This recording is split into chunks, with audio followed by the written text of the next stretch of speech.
Sir, ഉൽപാദന രംഗത്ത് ഇന്ത്യയുടെ വളർച്ച കണ്ട് കണ്ണുതള്ളിയ അമേരിക്ക ഇപ്പോൾ കമ്പനികളോട് പറയുന്നത് നിങ്ങൾ ഇന്ത്യയിലേക്ക് പോകണ്ട, അമേരിക്കയിൽ തന്നെ ഉൽപാദനം നടത്തുമെന്നാണ്. ട്രംപിൻ്റെ ഈ പുതിയ പിടിവാശി കൂടുതൽ പ്രശ്നങ്ങളിലേക്ക് കൊണ്ടുപോകില്ലേ? ഒരു വ്യാപാര യുദ്ധത്തിൽ നിന്ന് അടുത്ത ഉൽപാദന രംഗത്തെ യുദ്ധത്തിലേക്ക് മാറുകയാണോ കാര്യങ്ങൾ?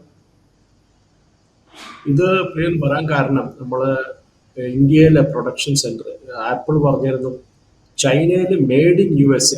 അതിനർത്ഥം USA വിൽക്കാൻ പോകുന്ന ഫോണുകളെല്ലാം അവർ ഇന്ത്യയിലേക്ക് മാറ്റും. ബിക്കോസ് ഈ ചൈനയും US തമ്മിൽ ടാരിഫ് വാർ 145%, പിന്നെ 200%, 245% കൈ കഴിഞ്ഞപ്പോൾ ആപ്പിളിന് പേടിയായി ഇവരുടെ ഫോൺ വിൽക്കാൻ പറ്റില്ല US നിന്ന്, അത്ര വില കൂടും ഫോൺ. അപ്പോൾ ഒരു പ്രൊഡക്ഷൻ കപ്പാസിറ്റി അവർ അതേ സമയം ഇന്ത്യയിലേക്ക് മൂന്നും. ഇന്ത്യയിൽ ഓൾറെഡി ആപ്പിളിന്റെ വലിയൊരു പ്രൊഡക്ഷൻ ഫെസിലിറ്റി ഉണ്ട്. അതിൻ്റെ കൂടെ വേറൊരു പ്ലാന്റും കൂടി തുടങ്ങിക്കഴിഞ്ഞാൽ അവർക്ക് US-ലേക്കുള്ള ഫോൺ ഇവിടുന്ന് വിൽക്കാൻ പറ്റും ഇന്ത്യയിൽ നിന്ന്. പക്ഷെ ട്രംപ് ഇപ്പോൾ പറഞ്ഞേക്കണ അതിൻ്റെ ആവശ്യമില്ല, നിങ്ങൾ US-ൽ തുടങ്ങും, US-ൽ ഉണ്ടാക്കാൻ പോകും, US-ൽ വിൽക്കാൻ പോകുന്ന ഫോണുകൾ നിങ്ങൾ US-ൽ ഉണ്ടാക്കുക. നമുക്ക് ആപ്പിൾ തന്നെ കമ്പനിയെ US-ൽ തുടങ്ങി വെച്ചൊരു കമ്പനിയാണ്, നമുക്ക് എല്ലാവർക്കും അറിയാം, വളരെ ഇന്നോവേറ്റീവ് ആയിട്ട് പ്രോഡക്ട്സ് ഉള്ള കമ്പനിയാണ്. പക്ഷെ ആപ്പിളിന് US-ൽ ഒരു പ്രൊഡക്ഷൻ ഫെസിലിറ്റി ഇല്ല. അതാണ് അതിൻ്റെ ഒരു എന്താ പറയുക കൗതുകം. എത്ര വലിയൊരു കമ്പനിയാണ്, പക്ഷെ US-ലെ ഒരു കമ്പനി അവർ ചൈനയിലും വിയറ്റ്നാമിലും തായ്ലൻഡിലും ഈ പറഞ്ഞ ഇന്ത്യയിലും, തായ്ലൻഡിൽ അധികമില്ല, വിയറ്റ്നാമിലും ഇന്ത്യയിലും ചൈനയിലാണ്. ചൈനയിലാണ് അവർ ഏറ്റവും വലിയ ബേസ്. ചൈനയിൽ നിന്നാണ് ലോകത്തേക്ക് മൊത്തം സപ്ലൈ ചെയ്തത്. പിന്നെ ഇന്ത്യയിൽ അവർ തുടങ്ങി, ഇന്ത്യയിൽ ഇപ്പോൾ കുറേ ലോകത്ത് കുറേ സ്ഥലത്തേക്ക് നമ്മൾ എക്സ്പോർട്ട് ചെയ്യുന്നുണ്ട് അവിടുത്തെ ഇന്ത്യയിൽ നിന്ന്. അതേ സമയത്ത് ഈ റീസെന്റ് ടാരിഫ് വന്നപ്പോൾ, അടുത്ത ഈ ടാരിഫ് വന്ന സമയത്ത് നമുക്കറിയാം 2 മാസം മുമ്പ് ട്രംപ് ഈ ചൈനയുടെ നേരെ ടാരിഫ് അനൗൺസ് ചെയ്തപ്പോൾ അന്ന് രാത്രിക്ക് രാത്രി ഇന്ത്യയിൽ നിന്ന് ഒരു 5 പ്ലെയിൻ നിറച്ച്, കാർഗോ പ്ലെയിൻ നിറച്ച് ആപ്പിളിന്റെ മൊബൈൽ ഫോൺസ് USA-ക്ക് വിട്ടു, ആ ഡെഡ് ലൈന് മുമ്പ് എത്താൻ വേണ്ടിയിട്ട്. അപ്പോൾ ഇന്ത്യയുടെ ഒരു മാനുഫാക്ചറിങ് കപ്പാസിറ്റി, ഇന്ത്യയുടെ ഒരു മാനുഫാക്ചറിങ് അബിലിറ്റി എന്ന് പറഞ്ഞാൽ നമുക്ക് ട്രംപിനെ അറിയാം. ട്രംപ് വേറൊരു സ്റ്റേറ്റ്മെന്റ് കൂടി അതിലൂടെ കൊടുത്തു. ടിം കുക്കിന്റെ അടുത്ത് പറഞ്ഞത്, ആപ്പിളിന്റെ CEO അടുത്ത് പറഞ്ഞത്, നിങ്ങൾ ഇന്ത്യയെ പറ്റിയൊന്നും നിങ്ങൾ അധികം അറിയേണ്ട ആവശ്യമില്ല, അവർക്ക് അവരുടെ കാര്യം നോക്കാറിയാം. അതൊരു ശരിക്കും ഇന്ത്യക്ക് വേണ്ടിയിട്ടുള്ള ഒരു റെക്കഗ്നിഷനാണ്. അതിൻ്റെ അർത്ഥം ഇന്ത്യ ഒരു പാകിസ്ഥാനോ അല്ലെങ്കിൽ ഇന്ത്യ ഒരു ബംഗ്ലാദേശോ ഇന്ത്യ ഒരു ശ്രീലങ്കയോ മാൾഡീവ്സോ അല്ലെങ്കിൽ വേറെ ഏതെങ്കിലും രാജ്യമല്ല. ഇന്ത്യക്ക് അവരുടെ കാര്യം നോക്കാൻ അവർക്ക് അറിയാം. അപ്പം നമ്മുടെ ഒരു പ്രൊഡക്ഷൻ ഫെസിലിറ്റി, നമ്മുടെ ഒരു ഇന്നോവേറ്റീവ്നെസ്, നമ്മുടെ ഒരു ഈ പറഞ്ഞ പോലെ കപ്പാസിറ്റി പ്രൊഡ്യൂസ് ചെയ്യുമ്പോൾ നമ്മൾ ഓൾറെഡി ചെയ്യുന്നുണ്ടല്ലോ ഇന്ത്യയിൽ. ഇത് മാത്രമല്ല, നമ്മളെല്ലാം സൂപ്പർ കമ്പ്യൂട്ടർ തൊട്ട് നമ്മൾ ഇപ്പം ലാപ്ടോപ്പ് എല്ലാം ഇന്ത്യയിൽ ഉണ്ടാക്കി തുടങ്ങി. നമ്മുടെ ഗവൺമെന്റ് ഒരു PLI സ്കീമുണ്ട്. അത് പ്രകാരം കുറെ മാനുഫാക്ചറിങ് China+1 എന്നൊരു കോൺസെപ്റ്റ് ഉണ്ട്. അതിലാണ് കുറെ ഫെസിലിറ്റി ഇന്ത്യയിലേക്ക് മൂവ് ആയിരിക്കും. അപ്പം നമുക്ക് മനസ്സിലാക്കേണ്ടത് ഇതൊരു നല്ലൊരു പോസിറ്റീവ് സൈനാണ് ഭാരത്. നമ്മളിപ്പോൾ ഈ അടുത്ത് നടന്ന പാകിസ്ഥാനായിട്ട് നടന്ന ഒരു ലിമിറ്റഡ് എൻഗേജ്മെന്റ്, നമ്മുടെ ആയുധങ്ങൾ, നമ്മുടെ എന്താ പറയുക പവർ, നമ്മുടെ അത് ഈ പറഞ്ഞ മാതിരി സാറ്റലൈറ്റ് പവർ ആവട്ടെ, മിസൈൽ പവർ ആവട്ടെ, അല്ലെങ്കിൽ ഈ പറഞ്ഞ മാതിരി ഒഫൻസീവ് ഡിഫൻസീവ് കേപ്പബിലിറ്റി ആവട്ടെ, ഇതെല്ലാം നമ്മൾ കറക്റ്റായിട്ട് പ്രൂവ് ചെയ്തു ലോകത്തിന് മുമ്പ്. അപ്പോൾ ആ ഒരു ഇത് വെച്ച് നോക്കുമ്പോഴാണ് ഇന്ത്യക്ക് ഒരു മാനുഫാക്ചറിങ് ഹബ്ബായി മാറുന്നതാണ്. ഇന്ത്യക്ക് അവരുടെ കാര്യം നോക്കാൻ അറിയാമെന്നുള്ളത് ട്രംപിന്റെ ഒരു കോൺഫിഡൻസ് അതിൽ കാണിക്കുന്നു. പക്ഷെ അതേ സമയത്ത് ഈ ഫോൺ ഫെസിലിറ്റി US-ലേക്ക് പോകാൻ വളരെ കുറച്ച് ചാൻസ് ആണ്. ബിക്കോസ് ഇതിനു മുമ്പും ആപ്പിൾ അല്ല ബാക്കി കമ്പനികളും പറഞ്ഞിട്ടുണ്ട്, US-ൽ എന്തുണ്ടാക്കി കഴിഞ്ഞാലും ഒരു 20 തൊട്ട് 30% വില കൂടും. ഇത് അവിടുത്തെ ശമ്പളം കൂടുതലാണ്. US ഇസ് നോട്ട് ഈ പറഞ്ഞ മാതിരി അവര് എപ്പോഴും ഞാൻ പറയാറുണ്ട്, പണ്ടൊരു കോണ്ടെക്സ്റ്റ് ഉണ്ട്, plumber cost more than the time. നമ്മുടെ വീട്ടിൽ പ്ലംബർ വന്ന് ടാപ്പ് മാറ്റണമെങ്കിൽ ടാപ്പിന്റെ വില 500 രൂപയും പ്ലംബറിന് 1000 രൂപയും കൊടുത്തു കഴിഞ്ഞാൽ പിന്നെ അതിന്റെ അർത്ഥം നമ്മുടെ എക്കോണമി പോയി എന്നാണ്.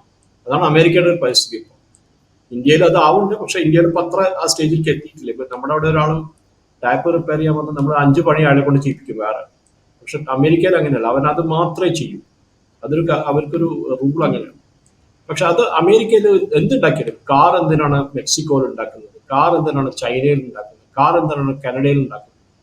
ബിക്കോസ് അവിടുത്തെ അവരുടെ ഈ പറഞ്ഞ മാതിരി ഈ വേജസ് വളരെ കുറവാണ്. എസ്പെഷ്യലി മെക്സിക്കോ, അവര് ഈ പറഞ്ഞ മാതിരി അവരുടെ ശമ്പളം അവർക്ക് അവിടെ കൊടുക്കാനുള്ള എംപ്ലോയീസിന് ഉപയോഗിച്ചാൽ ഇന്ത്യയിൽ തന്നെയാണ് കാര്യം. നമ്മുടെ അവിടുന്ന് G-Texമാരുടെ കമ്പനികൾ അവരെ ഹോസിയറി എക്സ്പോർട്ട് ചെയ്യാൻ കാരണം എന്താണ്?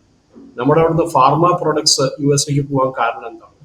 അതേമാതിരി വേറെ കുറെ ജെംസ് ആൻഡ് ജ്വല്ലറി, നമ്മളിത് മേജർ എക്സ്പോർട്സ് ആണ്. നമ്മുടെ കാർ കോമ്പോണൻസ്, നമ്മുടെ അവിടെ ഉള്ള കോസ്റ്റ് ഓഫ് ലിവിങ്. ഇപ്പൊ നമ്മൾ അമേരിക്കക്കാരുടെ മേലെ ഒരു ആവറേജ് ഇൻകം അമേരിക്കയിൽ ജീവിച്ചു പോകണമെങ്കിൽ ഒരു 70 തൊട്ട് 80,000 ഡോളർ ഒരു കൊല്ലത്ത് നമുക്ക് വരുമാനം ഉണ്ടാവണം. ഈ വരുമാനം ഇല്ലെങ്കിലാണ് പിന്നെ പ്രോബ്ലം വരും. പക്ഷെ നമുക്ക് അവിടെ എങ്ങനെയല്ല, ഇന്ത്യയിൽ ഒരു സാധാരണക്കാരൻ്റെ ഈ പറഞ്ഞ മാതിരി ഒരു 50,000 രൂപ കിട്ടിക്കഴിഞ്ഞാൽ നന്നായിട്ട് ഡീസന്റ് ആയിട്ടുള്ള ലൈഫ് ജീവിച്ചുകൊണ്ട് പോകാൻ പറ്റും. അതിനേക്കാളും കൂടുതൽ കിട്ടിയ നല്ല കാര്യം. ഇപ്പൊ നമ്മുടെ അവിടെ ഇപ്പൊ ഈ കാറുകൾ ഇപ്പൊ ഏത് കാർ കമ്പനി ഇന്ത്യയിൽ ഇല്ലാത്ത പറയും, എല്ലാവരും ഉണ്ട് അവിടെ. നമ്മുടെ സ്വന്തം ഓൺ ഡൊമസ്റ്റിക് കമ്പനികൾ, അത് ഈവൻ ഇപ്പൊ നമ്മൾ മാരുതി ഒരു ഡൊമസ്റ്റിക് കമ്പനി ആയിട്ടൊന്ന് നോക്കാം, അല്ലെങ്കിൽ നമുക്ക് ടാറ്റ എടുക്കാം, അല്ലെങ്കിൽ നമുക്ക് മഹീന്ദ്ര എടുക്കാം. ഇതൊക്കെ അവരുടെ പ്രൊഡക്ഷൻ ഫെസിലിറ്റി ഓരോന്ന് കാണുമ്പോൾ ബജാജ് ടൂ വീലേഴ്സ്, ഹീറോ, ഇങ്ങനെ ഗ്രൂപ്പുകളൊക്കെ ഇന്ത്യയിൽ ഉണ്ടാക്കിയ പ്രോഡക്ട്സ് ആണ് ലോകത്തിന് വിൽക്കുന്നത്. അപ്പൊ അമേരിക്കയ്ക്ക് പേടിയെന്നാണ് അമേരിക്കയുടെ പ്രസിഡന്റ് ട്രംപ് ഇലക്ഷൻ ജയിച്ചു വരാൻ കാരണം തന്നെ മേക്ക് അമേരിക്ക ഗ്രേറ്റ് അഗെയിൻ എന്നുള്ള ഒരു കോൺസെപ്റ്റാണ്. അമേരിക്കയിൽ നിന്ന് പുറത്തുപോയ മാനുഫാക്ചറിങ് ഫെസിലിറ്റീസിനെ എല്ലാം തിരിച്ചു കൊണ്ടുവരിക. അതിൽ ഏറ്റവും കൂടുതൽ വലിയതായിരുന്നു കാർ മാനുഫാക്ചറിങ്. പക്ഷേ ഇപ്പോഴും അത് തന്നെയാണ്. കാർ യു എസിൽ ഉണ്ടാക്കിയാൽ ചൈനയിൽ നിന്ന് വരുന്ന കാറിനെക്കാട്ടിലും അതോ മെക്സിക്കോയിൽ നിന്ന് വരുന്ന കാറിനെക്കാട്ടിലും 30% കൂടുതൽ ഈ പറഞ്ഞ മാതിരി അവിടുത്തെ കൺസ്യൂമേഴ്സിന് കൊടുക്കേണ്ടി വരും. എന്തിനായാലും, അത് വാഷിംഗ് മെഷീൻ ആയാലും ടി വി ആയാലും ലാപ്ടോപ്പ് ആയാലും എന്തായാലും. അമേരിക്ക ഒരു ഔട്ട്പേസ് ടൈപ്പ് മാർക്കറ്റിൽ നിന്ന് അമേരിക്ക ഒരു എക്കണോമിക്കലി വയബിൾ അല്ല. അപ്പൊ അതാണ് ട്രംപിന്റെ ഒരു ഏറ്റവും വലിയൊരു പേടി. അത് കാരണമാണ് സൗദി അറേബ്യയിലും പോയി ഈ പറഞ്ഞ ഒരു ഖത്തറിലും പോയി ബോയിങ്ങിന്റെ പ്ലെയിനിന്റെ കുറെ ഓർഡർ വാങ്ങിച്ചു. അതേമാതിരി സൗദി അറേബ്യയുടെ കൂടെ വലിയ ഡിഫൻസ് ഡീൽ ജീവിച്ചു. അതിന്റെ അർത്ഥം അവരുടെ അവിടുത്തെ ഫാക്ടറികൾ ഫുൾ കപ്പാസിറ്റി ആയിട്ട് ഓടും.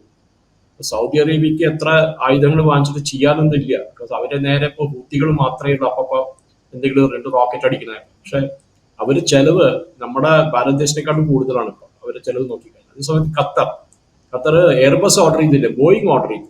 ബിക്കോസ് ഖത്തറിന് നേരെ ഒരു ടെററിസ്റ്റ് കൺട്രി എന്നുള്ള ടെററിസ്റ്റ് സ്പോൺസറിങ് കൺട്രി എന്ന് വെച്ച കണ്ടീഷനിൽ ട്രംപ് അവിടെ പോയി 160 ബോയിങ്ങിന്റെ ഓർഡർ വാങ്ങിച്ചിട്ട് വന്നു. അപ്പൊ അതിനർത്ഥം ട്രംപിന്റെ ഒരു കോൺസ്റ്റിറ്റ്യുവൻസി ഉണ്ട് യു എസിൽ. അവര് ഈ പറഞ്ഞ മാതിരി ബോയിങ് ഒറ്റ സ്ഥലത്ത് മാത്രമല്ല ഉണ്ടാക്കുന്നത്, ബോയിങ്ങിന്റെ കുറെ സ്ഥലത്ത് ഉണ്ടാക്കുന്നത്. ഇപ്പൊ ബോയിങ്ങിന്റെ വിങ്സ് ഉണ്ടല്ലോ, അത് ഉണ്ടാക്കുന്നത് ഹൈദരാബാദിലാണ്. ബോയിങ്ങിന്റെ വലിയൊരു ഫെസിലിറ്റി അവിടെ ഉണ്ട്, ടാറ്റ ബോയിങ്. അപ്പൊ ഈ കാണുന്ന 757 ഒക്കെ ബോയിങ്ങിന്റെ വിങ്സ് ഉണ്ടാവും, സൈഡിലുള്ള വിങ്, അതൊക്കെ ഉണ്ടാക്കുന്നത് അവിടെ ഹൈദരാബാദിലാണ്. അപ്പൊ അങ്ങനെ കുറെ സ്ഥലത്ത് അവർക്ക് മാനുഫാക്ചറിങ് ഉണ്ട്. പക്ഷെ ഈ പറഞ്ഞ മാതിരി അവിടുത്തെ ലോക്കൽ ആൾക്കാരുടെ ഈ പറഞ്ഞ മാതിരി ജോലി പോവാണ്ട് അത് സംരക്ഷിച്ചു കൊണ്ട് പോകാൻ വേണ്ടിയിട്ടാണ് ട്രംപ് ഇതൊക്കെ ചെയ്യുന്നത്. പക്ഷെ ഇത് എത്ര വരെ നടക്കും നമ്മൾ കണ്ടറിയണം. ബിക്കോസ് ഒരു ദിവസം ഈ പറഞ്ഞ മാതിരി ഈ അമേരിക്കക്കാർക്ക് വാങ്ങിക്കാൻ പറ്റാണ്ടാവുമ്പോഴാണ് ഇത് ചൈനയിൽ നിന്ന് തന്നെ മതിയായിരുന്നു എന്ന് തോന്നുന്നു. ബിക്കോസ് നമുക്കറിയാം അവിടുത്തെ ഓരോ സൂപ്പർ മാർക്കറ്റിൽ പോയി കഴിഞ്ഞാൽ 80% പ്രോഡക്ട്സ് മെയ്ഡ് ഇൻ ചൈനയാണ്. അവരെങ്ങാൻ ഈ പറഞ്ഞ മാതിരി 240% ഇട്ട് കഴിഞ്ഞപ്പോൾ അവിടുത്തെ സൂപ്പർ മാർക്കറ്റിലെ ഷെൽഫിൽ സാധനങ്ങളൊക്കെ കാണാണ്ടായി. അതാണ് ട്രംപ് ഇപ്പൊ വേഗം അമേരിക്ക ചൈനയും കൂടി ഒരു അഗ്രിമെന്റിലേക്ക് വരുന്നത്, ലിമിറ്റഡ് ട്രേഡ് അഗ്രിമെന്റ്. അത്ര വലിയ ഡിപ്പെൻഡൻസിയാണ് ചൈനയുടെ മേലെ. അത് ഇപ്പോഴത്തെ ഭരണകൂടമല്ല, അതിന് മുമ്പിലുള്ള ആൾക്കാർ ചെയ്ത തെറ്റുകളാണ്. പക്ഷെ അമേരിക്കക്ക് ചില കാര്യങ്ങൾ നന്നായിട്ട് ചെയ്യും. ഒന്ന് അവരുടെ ഈ ചിപ്പ് മാനുഫാക്ചറിങ് ഫെസിലിറ്റീസ്, അത് സമ്മതിച്ചു കൊടുക്കാൻ പറ്റില്ല. രണ്ടാമത്തെ ഒരു ഡിഫൻസ്, റേത്തോൺ ആയാലും ബോയിങ് ആയാലും മെക്ഡൊണാൾഡ് ആക്ടേഴ്സ്, ഇവർക്ക് നല്ലൊരു മിസൈൽ മാനുഫാക്ചറിങ്, എയർക്രാഫ്റ്റ് മാനുഫാക്ചറിങ്, അതൊക്കെ അവരെ കൊണ്ട് പറ്റും. നമ്മൾ തന്നെ അവിടെ ഒരു ജെറ്റ് പ്ലെയിൻ ഉണ്ടാക്കാൻ നോക്കിയിട്ട് നമ്മൾക്ക് അറിയാം തേജസ്, അതിന്റെ എഞ്ചിൻ തന്നെ നമുക്ക് ശരിക്കും കിട്ടുന്നില്ല. അതിന്റെ വലിയൊരു പ്രോബ്ലം ഉണ്ട്. അപ്പൊ അതിന്റെ എഞ്ചിൻ നമുക്ക് GE വരാണ്ട്, അപ്പൊ GE ഡിലേ ചെയ്യുന്ന ഓർഡർ അമേരിക്ക വേണമെന്ന് വെച്ച് ചെയ്യണതാണ്. അതൊക്കെ ഒരു ബ്ലാക്ക് മെയിൽ ടാക്ടിക് ആണ് അമേരിക്ക. എന്താ ഇന്ത്യ നാളെ പ്ലെയിൻ ഉണ്ടാക്കി തുടങ്ങി കഴിഞ്ഞപ്പോൾ ഞങ്ങളുടെ നിന്ന് F-35 അല്ലെങ്കിൽ പറഞ്ഞ മാതിരി വേറെ ഏതെങ്കിലും എയർക്രാഫ്റ്റ്, ഫൈറ്റർ എയർക്രാഫ്റ്റ് ഇന്ത്യ വാങ്ങില്ല എന്ന് അമേരിക്കക്ക് അറിയാം. അതൊരു പേടിയുണ്ട് അവർക്ക്. അപ്പൊ ഇത് വെച്ച് നോക്കുമ്പോൾ നമ്മളെല്ലാവരും ഓവറോൾ കോൺസെപ്റ്റ് നോക്കുമ്പോൾ ട്രംപിന്റെ ഒരു സ്റ്റേറ്റ്മെന്റ്, ഈ US പ്രസിഡന്റ് എന്ത് പറഞ്ഞാലും അതിന്മേൽ വലിയൊരു ഡിബേറ്റ് ഉണ്ടാവും. ഇപ്പൊ നമ്മളെ കണ്ടിപ്പോ ഇന്ത്യയിൽ വന്നിട്ട് അദ്ദേഹം പറഞ്ഞു, ഞാൻ ഇന്ത്യയും പാകിസ്ഥാനും തമ്മിൽ സീസ് ഫയർ ഞാനാണ് ശരിയാക്കി കൊടുത്തതെന്നൊക്കെ പറഞ്ഞു. പിന്നെ ഇന്നലെ അത് പറഞ്ഞ് മാറ്റിയാള് ഇന്നലെ പറഞ്ഞു അങ്ങനെയല്ല, ഞാനും ഉണ്ടായിരുന്നു, പക്ഷെ ഞങ്ങളത് പറഞ്ഞു ഇന്ത്യയും പാകിസ്ഥാനും തമ്മിൽ അടി വേണ്ടെന്ന് പറഞ്ഞു. ഇപ്പൊ നാളെ മറ്റന്നാളാകുമ്പോൾ അത് ഇനിയും ഡൈല്യൂട്ട് ചെയ്യും. പക്ഷെ ഇന്ത്യക്ക് നല്ലൊരു ചാൻസ് ആണ്. പിന്നെ നമ്മളിവിടെ ഈ പറഞ്ഞ മാതിരി മോദി ആത്മനിർഭർ ഭാരത് എന്ന് തുടങ്ങി വെച്ച പ്രോഗ്രാമിന് നമുക്ക് നമ്മുടെ ദേശത്തെ ഒരു മാനുഫാക്ചറിങ് യൂണിറ്റ് ആയിട്ട് മാറി. നമ്മളത് മിസ് ചെയ്തു പോയി. എന്താ പറയുക, നമ്മൾ ഈ സോവിയറ്റ് മോഡലിൽ നെഹ്റുവിന്റെയും ഇന്ദിരാഗാന്ധിയുടെ സമയത്തൊക്കെ ഈ 5 ഇയർ പ്ലാനും വെച്ച് സോവിയറ്റ് മോഡലിൽ പോയി കഴിഞ്ഞപ്പോഴാണ് നമ്മുടെ ഡൊമസ്റ്റിക് മാനുഫാക്ചറിങ് കംപ്ലീറ്റ് ആയിട്ട് കൊളാപ്സ് ആയി. ചൈന വലിയൊരു എന്താ പറയുക ഒരു ഡൊമസ്റ്റിക് മാനുഫാക്ചറിങ് ഹബ്ബായി മാറി. നമ്മുടെ 10-60 കൊല്ലത്തിൽ നമ്മുടെ ഡിസഡ്വാൻറ്റേജ് ആണ് നമ്മൾ ലാസ്റ്റ് 10 കൊല്ലത്ത് തിരിച്ചു പിടിക്കാൻ നോക്കുന്നത്. പക്ഷെ സമയം എടുക്കും, അത്ര ഈസി അല്ല. ഇപ്പോഴും നമ്മൾ ചൈനയുടെ മേലെ വളരെ ഡിപ്പെൻഡന്റ് ആണ്. ബിക്കോസ് ഞാൻ പറയാം, ഹൈദരാബാദിൽ ഞാൻ ചില കമ്പനികളോട് കൺസൾട്ട് ചെയ്യുന്ന കമ്പനികളിൽ തന്നെ ഈ ലേസർ കട്ടിംഗ് മെഷീൻസ് ഉണ്ടാവും, അല്ലെങ്കിൽ റോബോട്ടിക് വെൽഡിംഗ് മെഷീൻസ് ഉണ്ടാവും. വേറെ എവിടെ നിന്നും കിട്ടില്ല, ചൈനയിൽ നിന്ന് കിട്ടും. നമ്മൾ വേറെ എവിടെ വാങ്ങാൻ പോയി യൂറോപ്പിൽ കിട്ടും. പക്ഷെ അതിന്റെ ഈ പറഞ്ഞ 2 ഇരട്ടി കാശ് കൊടുക്കണം യൂറോപ്പ്. പക്ഷെ ചൈനയിൽ കിട്ടുമ്പോൾ ചൈനയുടെ നീ പറഞ്ഞ വില കുറച്ച് കിട്ടും. പക്ഷെ അതിന്റെ ക്വാളിറ്റി നമ്മളെപ്പോഴും ചൈനക്കാരെ കളിയാക്കുള്ളൂ. ചൈനക്കാരുടെ പ്രോഡക്റ്റ് 6 മാസം വർക്ക് ചെയ്യുള്ളൂ എന്നൊക്കെ. അങ്ങനെയല്ല. പക്ഷെ ഒരു ലാസ്റ്റ് ഒരു 3-4 കൊല്ലമായിട്ട്, 5 കൊല്ലമായിട്ട് അവരുടെ ക്വാളിറ്റി വളരെ ഇമ്പ്രൂവ് ആയി. സമ്മതിച്ചു കൊടുക്കേണ്ട പറ്റില്ല. ഇപ്പൊ അവരുടെ BYD കാസ് നോക്കിക്കോളാം, എന്തായാലും നോക്കിക്കോ, അവരുടെ ക്വാളിറ്റി ഇമ്പ്രൂവ് ആവും. അതാണ് നമ്മൾ അറിയേണ്ടത്. അപ്പൊ നമ്മളും ഇതുമാതിരി തന്നെ ഒരു മാനുഫാക്ചറിങ് ഹബ്ബായിട്ട് മാറണമെങ്കിൽ അത് നാളെ ആപ്പിളും ഇന്ത്യയിൽ സെറ്റപ്പ് ചെയ്തിട്ട് നമുക്ക് വലിയ കുഴപ്പമൊന്നുമില്ല. ആ ഫോണുകളൊക്കെ US പോകുന്നത്, നമ്മുടെ അവിടെ വിൽക്കാനല്ലാതെ. നമ്മുടെ അവിടെ വിൽക്കാനുള്ള ഫോൺ അവിടെ തന്നെ ഉണ്ടാക്കുന്നത്. പക്ഷെ നമുക്ക് ഈ പറഞ്ഞ ഹൈ എൻഡ് ചിപ്പ് മാനുഫാക്ചറിങ് ഇപ്പൊ ടാറ്റക്കാർ തുടങ്ങുന്നുണ്ട് പ്ലാന്റ് ഒന്ന്. അതേമാതിരി വേറെ കുറെ ഫീൽഡ്സിൽ നമുക്ക് ഈ പറഞ്ഞ ഡിഫൻസ് മാനുഫാക്ചറിങ് നമ്മുടെ രാഷ്ട്രം അവിടെ തന്നെ വെച്ച് തുടങ്ങണം. അത് അമേരിക്ക ആയാലും ആരായാലും.